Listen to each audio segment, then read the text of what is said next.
La TVT au cœur de l'information.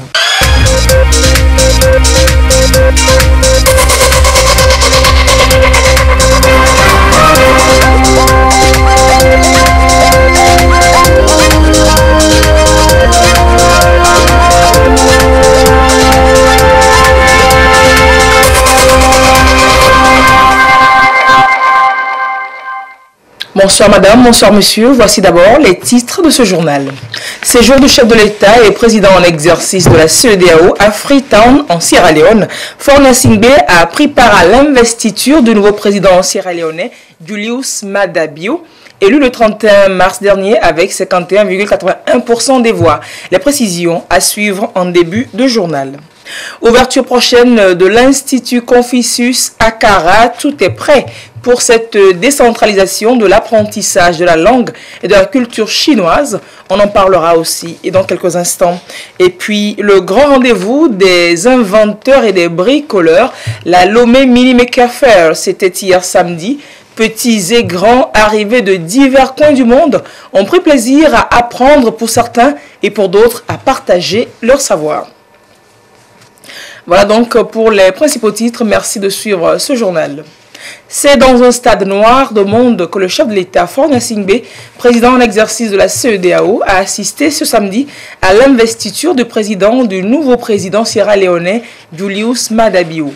Plusieurs autres chefs d'État de la sous-région ont pris part à la cérémonie. Julius Maada Bio a accédé à la magistrature suprême dans son pays le 31 mars dernier suite aux élections générales dans le pays. Il promet œuvrer pour le développement du pays en s'attaquant prioritairement à l'éducation notamment. Le point de la cérémonie avec Ferdinand Djassoa.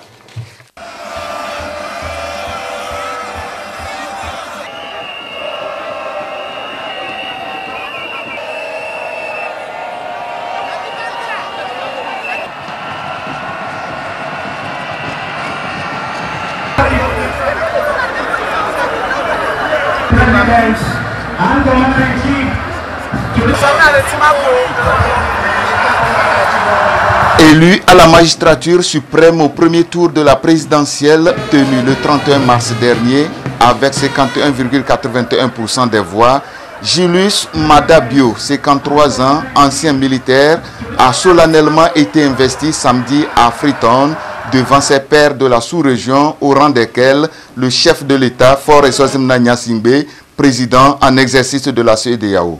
Dans son premier message à la nation sierra-léonaise, le nouveau chef de l'État s'est résolument engagé à œuvrer d'une part pour le développement socio-économique de son pays et d'autre part au renforcement de l'intégration sous-régionale. Le chef de l'État, Faure Gnassingbé, en sa qualité de président en exercice de la CEDEAO, a présenté ses chaleureuses félicitations au nouveau président sierra-léonais. Il a par ailleurs réitéré sa disponibilité et celle de l'organisation sous-régionale à accompagner le processus de consolidation et de renforcement de l'unité nationale dans ce pays frère. Le président de la République s'est personnellement impliqué dans la résolution de la situation post-électorale en Sierra Leone. Les deux pays entretiennent d'excellentes relations de coopération. La dernière visite du chef de l'État togolais à Freetown remonte à août 2017, visite au cours de laquelle son Excellence Faure Gnassingbé a apporté la compassion, le soutien et la solidarité de ses pairs de la CEDEAO au peuple sierra-léonais victime de pluies torrentielles accompagnées de coulées de boue et de glissements de terrain. Et le Parlement de la CEDEAO tient depuis jeudi dernier sa première session ordinaire de l'année 2018. Plusieurs personnalités, dont le président de la commission de la CEDEAO et une forte délégation marocaine, étaient présentes à l'ouverture de la session. Une part belle des travaux sera consacrée au rapport pays et aussi à des réflexions, notamment sur la monnaie unique et la politique genre de la communauté. Résumé de l'ouverture des travaux avec Essoham Teuteu, notre envoyé spécial à Abuja, au Nigeria. Cette première session de l'année 2018 s'est ouverte en présence du nouveau président de la commission de la CEDEAO. Jean-Claude Kassibrou, nommé le 16 décembre 2017, est venu s'imprégner du dynamisme du Parlement de la CEDEAO et prendre des engagements de bonne collaboration. Que le Parlement joue un rôle important, un rôle essentiel. D'ailleurs, c'est pour ça que ces pouvoirs ont été renforcés dans le sens de l'optimisation pour mieux jouer son rôle. Donc, au niveau de la commission, nous allons travailler en étroite synergie avec le Parlement pour faire avancer le calendrier des réformes. Il y a plusieurs actions, c'est à part de la bonne gouvernance au renforcement de la démocratie, en passant par les aspects sociaux, économiques et bien d'autres. Le Dr Bou est attendu pour la présentation du plan stratégique de la Commission et le rapport sur l'état de la communauté. Le Royaume du Maroc, qui continue de faire la cour à la CEDEAO, était également présent dans le cadre de la coopération entre parlements. Nous avons estimé développer des stratégies pour discuter avec le Parlement marocain de toutes les questions qui peuvent intéresser la communauté, y compris la demande d'adhésion que le Maroc a introduit au niveau de l'exécutif de la CEDEAO, au niveau des chefs d'État.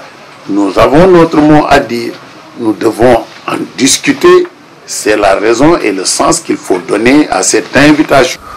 Lauréat des prix Malawi d'or 2018 pour le panafricanisme et du Grand Prix du Clan Montana, le président du Parlement de la CEDEAO, Moustapha Cissé Lo, a dédié ces prix à ses collègues parlementaires. Des prix à travers lesquels sont salués les efforts en matière d'intégration, de liberté et d'épanouissement des peuples ouest-africains. Et le président de la République sera demain lundi à Barkwasi, c'est dans la préfecture de Loti, dans le Nord Togo. Fornia Singbe va y lancer les travaux de construction du deuxième institut de formation en agro-développement. Après celui d'Elavagno, dans l'Est Mono consacré à la pisciculture, celui-ci sera dédié à l'élevage pour mettre en place au Togo une filière laitière. Voyons pourquoi les IFA d'aujourd'hui constituent l'une des priorités du chef de l'État dans ce dossier de Augustin Crossi.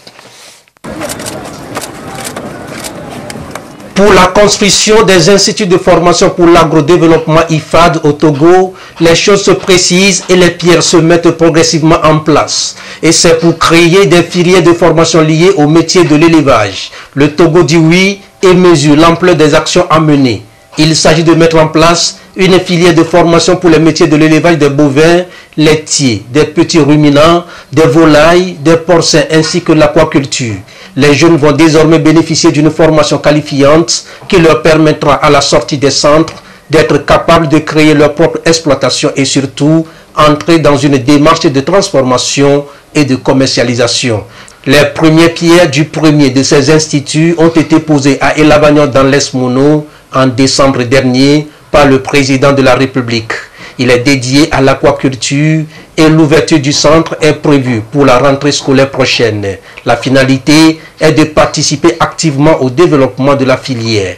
La possibilité sera donnée aux jeunes de pouvoir créer leur propre entreprise en s'appuyant sur un environnement numérique de travail intégré. C'est un projet d'appui au développement et à la modernisation du secteur agricole, axé sur la création des fermes agropastorales, la laiterie, l'abattoir pour la transformation et la commercialisation des produits laitiers et de la viande. La formation concerne aussi les adultes et les professionnels impliqués dans la filière. Une volonté exprimée par le chef de l'État à mettre un accent particulier sur la qualité de la formation professionnelle, car, dit-il, c'est d'elle que proviennent les outils et les compétences nécessaires à une participation des jeunes au développement.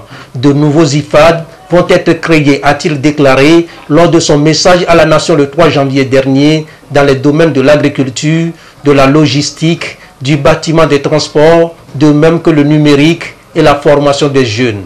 Pour donner corps à cet engagement au profit de l'emploi des jeunes, les premières pierres du deuxième institut de formation pour l'agrodéveloppement IFAD vont être posées ce 14 mai à Barkwasi, dans la préfecture de Loti, par le chef de l'État. Il est dédié à l'élevage et mettra en place une filière laitière au Togo de petits ruminants, de volailles ainsi que de porcins. Les IFAD sont donc une réponse au problème de l'emploi des jeunes et sans doute une solution à la problématique adéquation, formation, emploi. Et l'Agence nationale de sécurité alimentaire qui continue de renforcer son stock prévisionnel. L'ANSAT a acheté à Sotoubois 30 tonnes de maïs à l'Union cantonale des coopératives. Le point avec la marque Bodjona. L'Agence nationale de la sécurité alimentaire du Togo, ANSAT, poursuit sa campagne d'achat de maïs pour le stock de sécurité. Elle était dans le canton d'Adjengré où elle a acheté 30 tonnes de maïs à l'Union des coopératives Bon Maïs. Cet achat vise plusieurs objectifs, dont deux principaux. D'abord, le premier objectif, c'est la constitution du stock de sécurité. Et le deuxième point, c'est la sensibilisation sur la commercialisation des produits céréaliers. Bon, dans ce sens, nous sensibilisons les paysans à s'organiser autour des magasins. C'est ça l'essentiel. La vente regroupée autour des magasins. C'est pourquoi l'État a fait un effort pour construire des magasins pour les producteurs. Pour ces 30 tonnes de maïs, les producteurs du canton d'Adjengré bénéficient de 4 800 000 francs CFA. Aujourd'hui, nous avons eu la chance que l'ANSAT est à notre côté pour pouvoir prendre nos productions que nous avions produites. On n'avait pas rêvé. Le directeur régional de l'ANSAT a attiré l'attention des producteurs de maïs qu'ils pourront vendre leurs produits à l'étranger à condition de s'adresser à l'ANSAT pour des formalités d'autorisation pour éviter des ennuis à la frontière. Et pour une bonne productivité, les agriculteurs ont besoin d'un environnement préservé. La mauvaise gestion des déchets et des ordures ménagères s'avère être une menace majeure, aussi bien à l'environnement qu'à la santé publique, alors qu'une meilleure réponse à ce défi pourrait être source de richesse. Intéressons-nous à cette problématique dans ce dossier de Samuel Degbe, présenté par Ekwe Salah. Le problème de gestion des déchets se pose avec acuité dans presque toutes les villes des pays africains.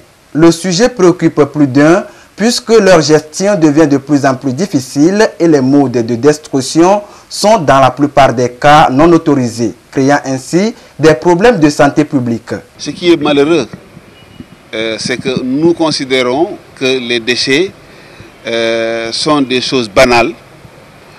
Après les avoir produits, on peut les jeter juste derrière nous ou à côté de la maison du voisin. Or, ces déchets contiennent beaucoup de produits, parfois toxiques.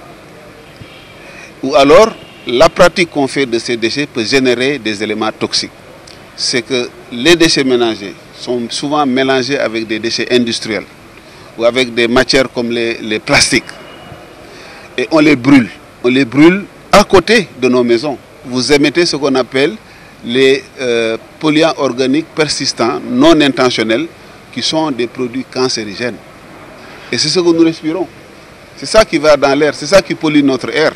Et le plus grave encore, c'est que ces pratiques se font au cœur même de nos maisons, au cœur de nos concessions. Il faut arrêter ces pratiques.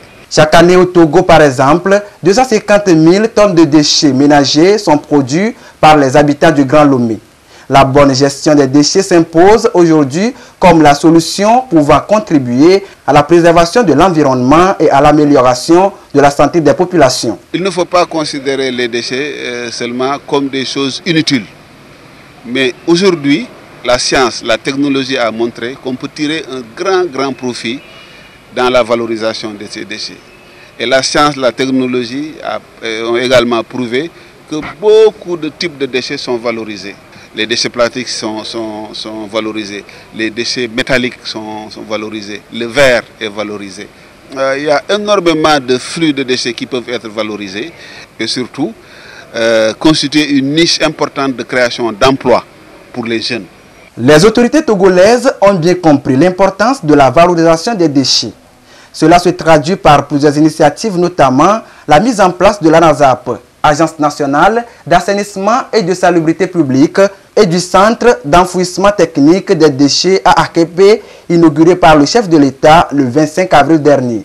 Un centre de stockage et de traitement des ordures qui va permettre la transformation des déchets en combustible alternatif et contribuera à la création d'emplois pour la jeunesse.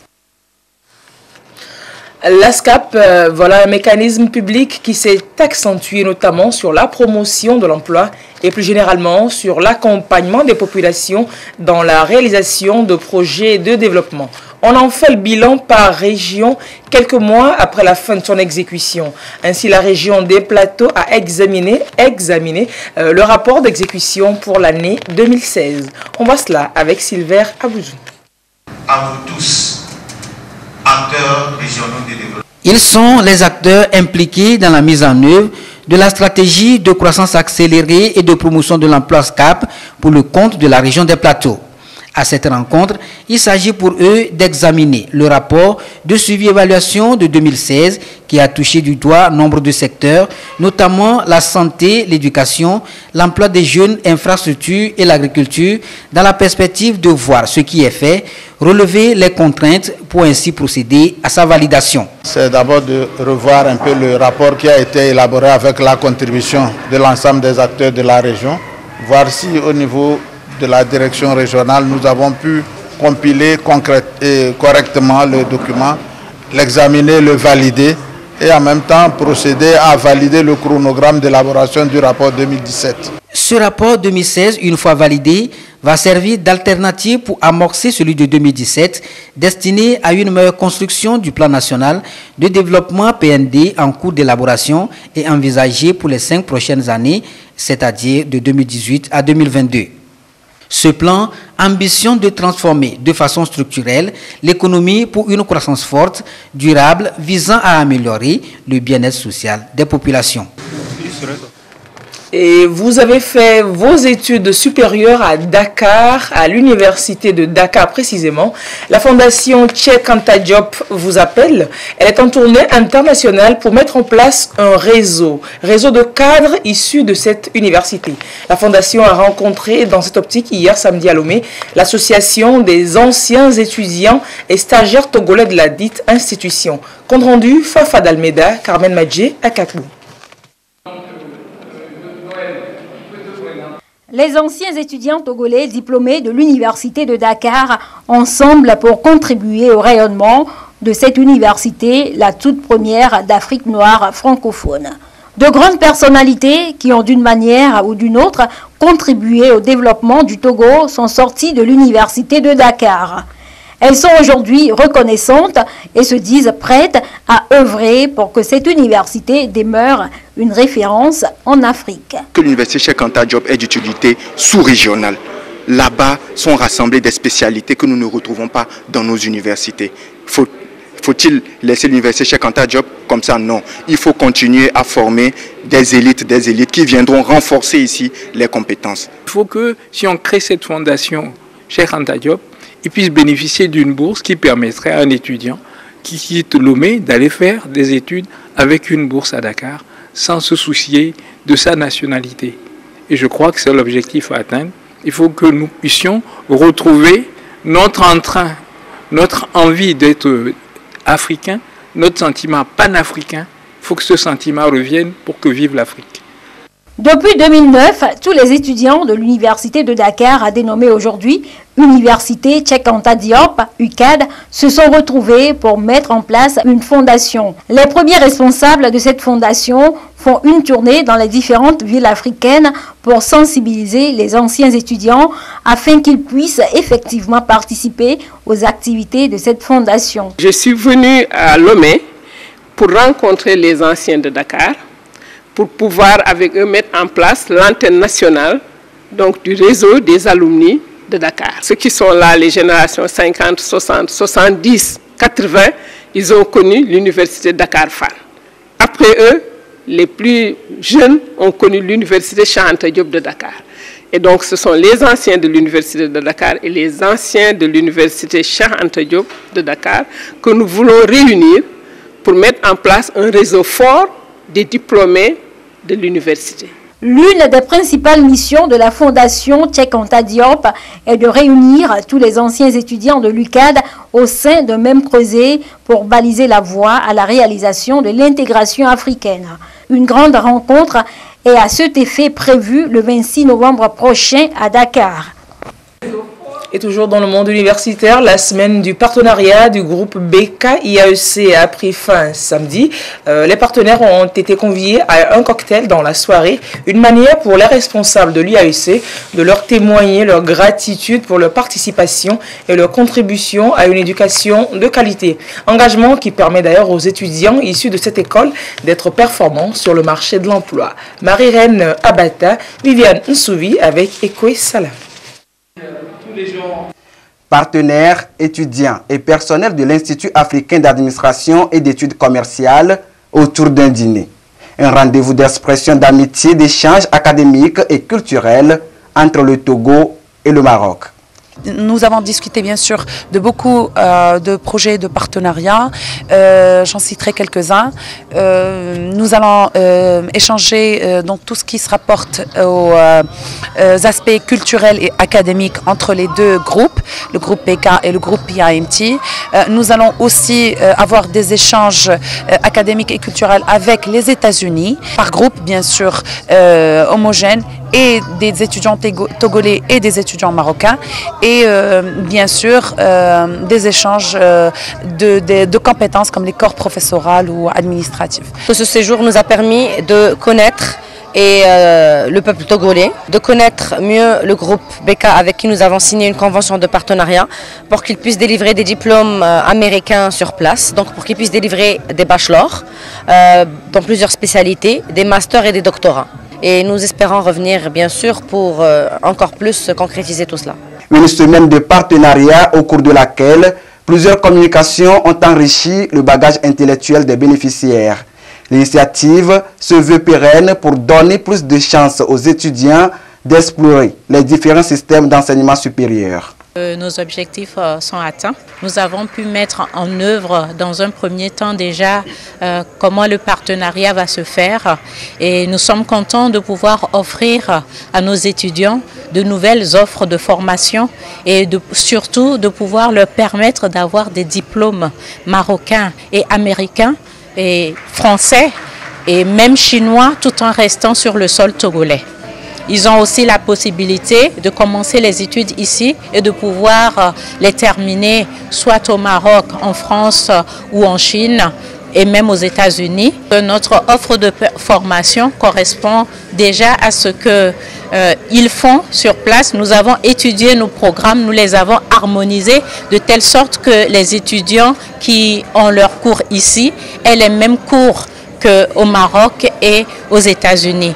Et nous avons l'intention aussi de pouvoir développer le e-learning qui nous permet à nos étudiants de continuer certains modules qu'il n'y a pas sur place, de pouvoir le faire par Internet pour compléter leur formation. L'Institut africain d'administration et d'études commerciales est une école d'enseignement supérieur à multiples filières, sciences, économie, gestion et technologie, entre autres. Le BK Université, à travers ses partenariats, vise à consolider les relations entre universités publiques et instituts privés d'enseignement supérieur pour un encadrement de qualité aux étudiants togolais et du continent. Et cette action de générosité de l'honorable Étienne Bariché du Parti UNIR envers le système éducatif et les populations de Kakangou, c'est dans le Naki Est. Il a offert un bâtiment scolaire et un magasin estimé à plus de 20 millions de francs CFA. Le 4e vice-président de l'Assemblée nationale entend ainsi accompagner la politique sociale du chef de l'État, Désiré Aloy. 3 mois après la pose de la première pierre, voici le résultat. Un bâtiment scolaire de 4 classes, un bureau et un magasin, tout neuf, au Ségil de Kankangou, à Naki Est, dans la préfecture de Kwendial Ouest.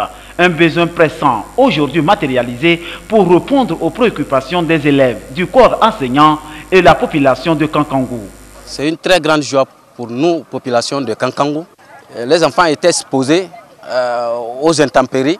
Nous remercions vraiment Monsieur l'honorable député Étienne Bariché, qui est un vrai fils du milieu. C'est ce qui démontre qu'il fait la politique de l'UNIR, le développement à la base. Financé à hauteur de 22 700 000 francs, c'est un don de l'honorable Étienne Bariché de UNIR, 4e vice-président de l'Assemblée nationale, à la grande satisfaction des cadres du milieu et du parti UNIR. Cette école va dans la politique générale de son Excellence Faure Gnassingbé Sodjina.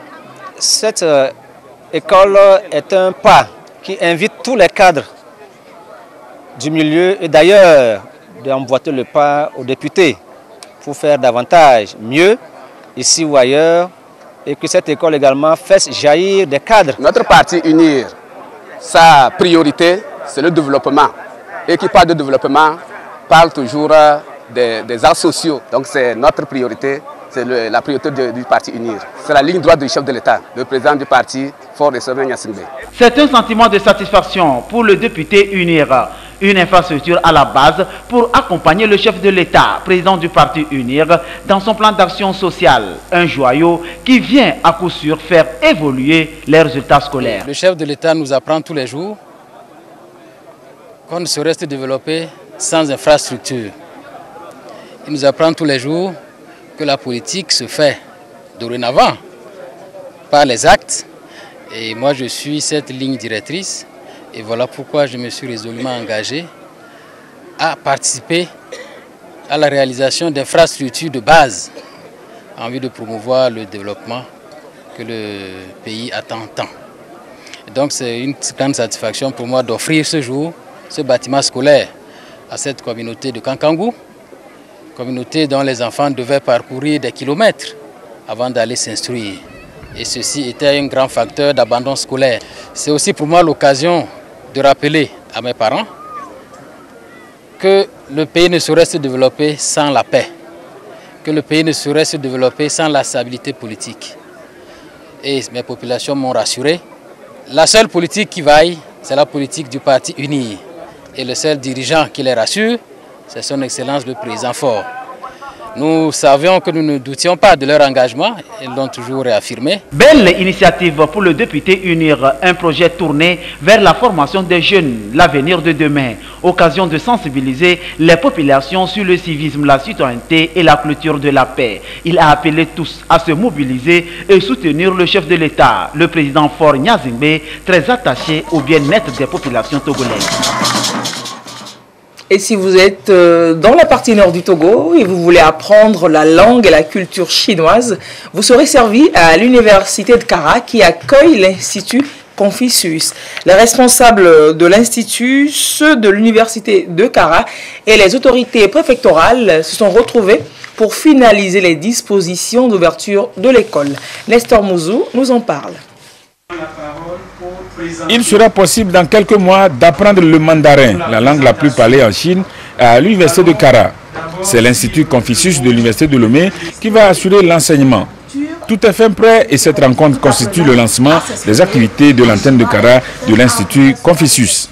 L'objectif de l'ouverture de cette antenne consiste à permettre aux étudiants de l'université de Kara et à la population environnante de pouvoir apprendre la langue chinoise ou la langue de Mao.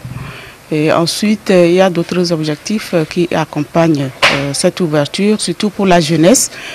Lorsqu'on sait qu'aujourd'hui, les gens sortent diplômés, mais ils ont des problèmes pour trouver de l'emploi.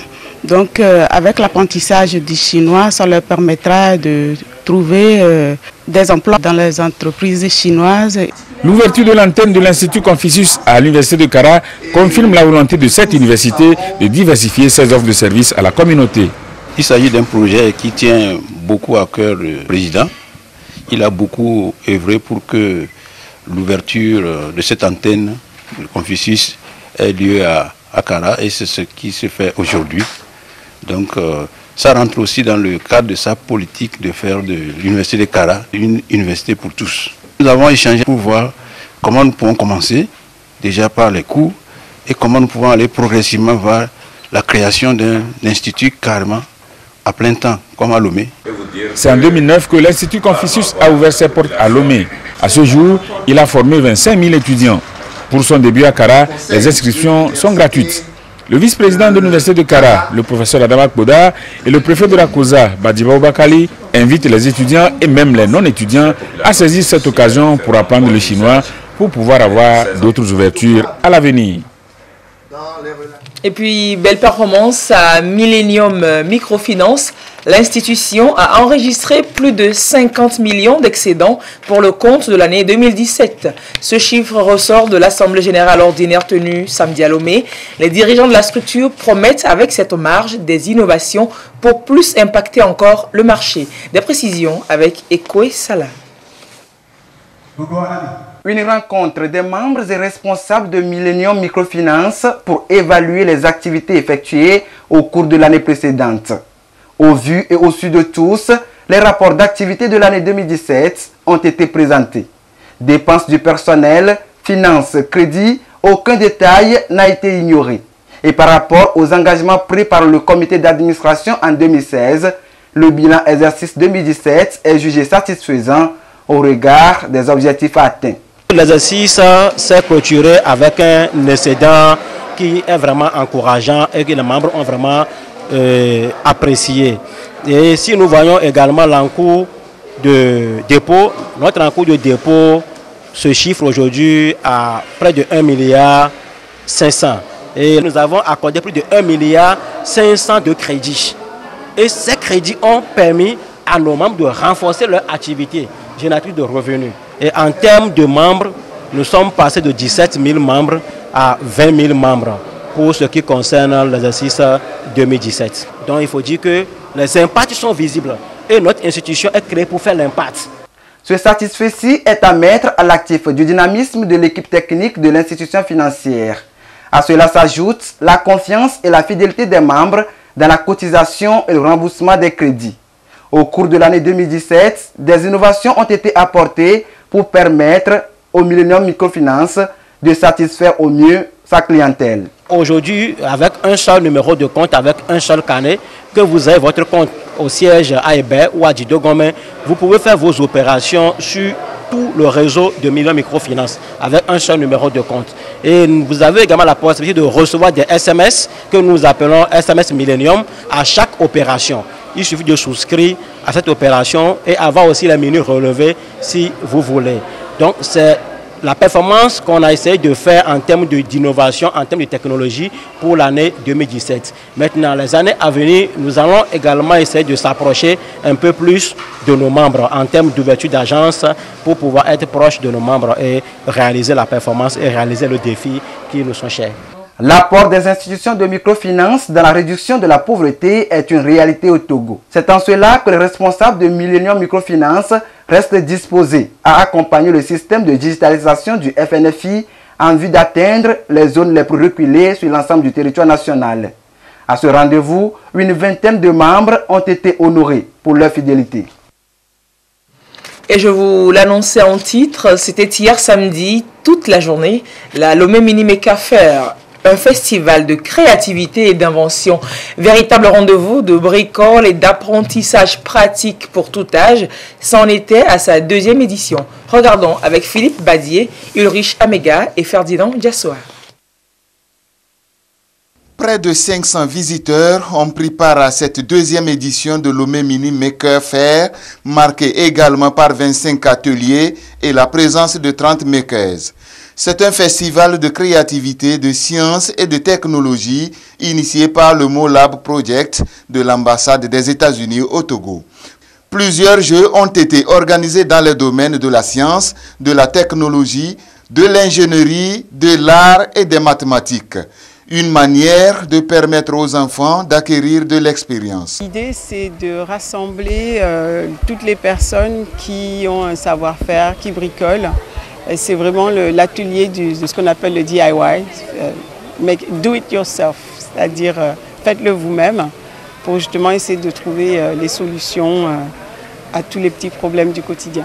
C'est essentiellement pour les enfants parce que ce sont eux qui sont notre avenir et qui vont apporter les solutions pour demain. C'est pour les inspirer, pour leur démontrer qu'on peut créer, on peut réaliser toutes choses à partir de rien. Nous voulons que les futurs ingénieurs, les grands ingénieurs ou les ingénieurs d'aujourd'hui soient également des Togolais, des Africains. Avec ce projet, nous voulons vraiment les inciter à croire en eux et puis à avoir cet esprit scientifique. Amateurs de la technologie, artisans, bricoleurs de garage et scientifiques y ont également pris part.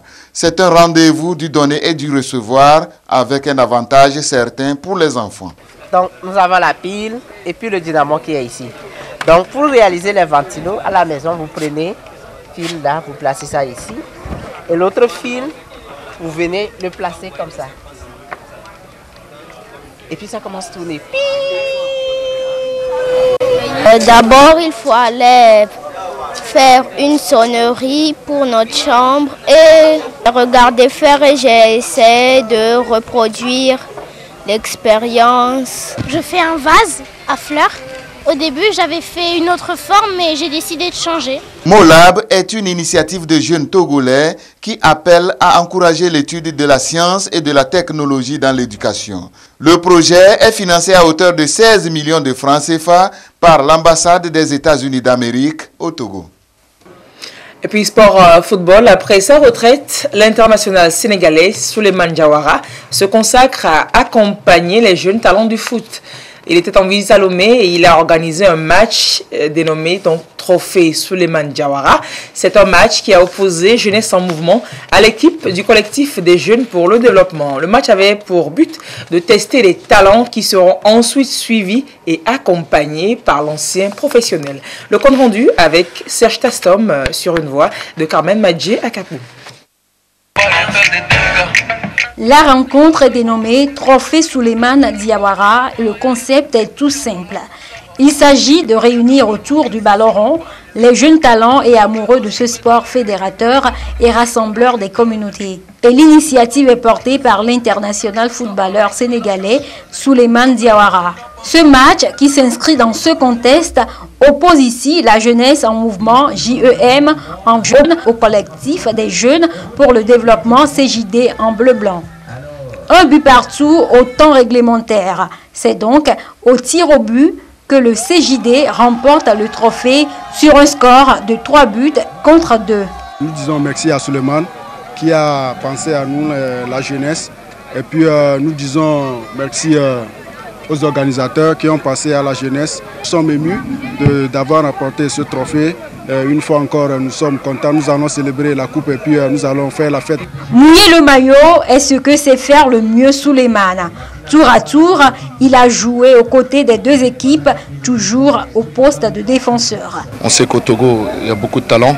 Je me suis dit, pourquoi pas dans les prochaines années, trouver des futurs talents pour les ramener en France. J'ai vu de très bons joueurs, très bons joueurs. J'aurai la chance de revenir pour les suivre parce que je pense qu'il y a quelque chose à faire. Je voulais déjà remercier le Togo de cet accueil chaleureux. Je ne m'attendais vraiment pas à un tel accueil. J'étais vraiment surpris et hyper heureux. Âgé de la quarantaine, Souleymane Diawara a pris sa retraite il y a quelques années. Aujourd'hui, actionnaire de Marseille Consola, deuxième club de Marseille, sa visite au Togo est l'une de ses multiples voyages en Afrique à la quête des jeunes talents dans l'optique de les accompagner et en faire des gloires du football africain. Selon lui, l'expérience du Togo est une réussite. Première édition, le trophée Souleymane Diawara est rendu possible grâce au soutien de Standard Communication. C'est la fin de ce journal. À 22h30, vous avez rendez-vous avec Yata Aratem. Passez une très belle soirée en compagnie de nos programmes et aussi une très belle semaine. À très bientôt. Au revoir.